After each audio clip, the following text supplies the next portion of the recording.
Today we're going to tie the glass caddis. Start by putting a tungsten bead painted chartreuse onto a sedge or caddis hook. Here I'm using a size 10. Get that into the jaws of your vise and then take some olive thread of your choice and attach it onto your hook.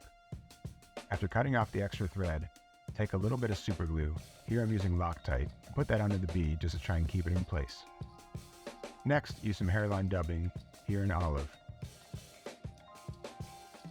Start by adding a short and thin noodle onto your thread and then dub it right behind the bead. Just a couple wraps will do.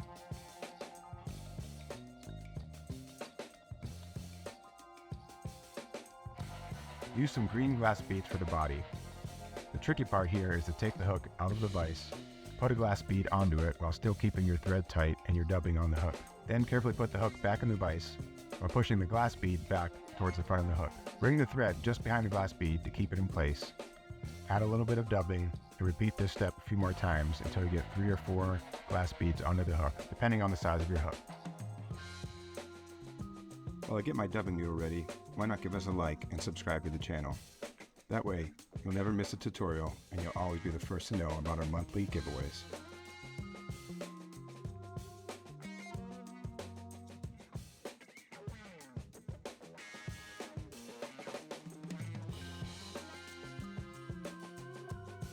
Once you get the last bead and dubbing wrapped onto the hook, take your thread and weave it through the beads all the way to the front of the hook.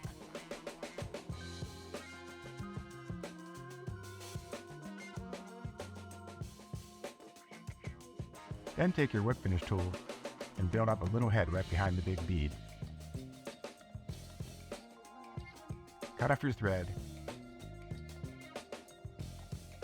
and next take a bodkin or dubbing brush to pull some of the dubbing out from in between the glass beads.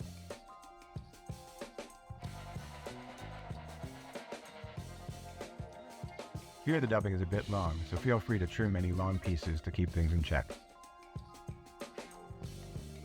You want the dubbing to give the illusion of legs and gills.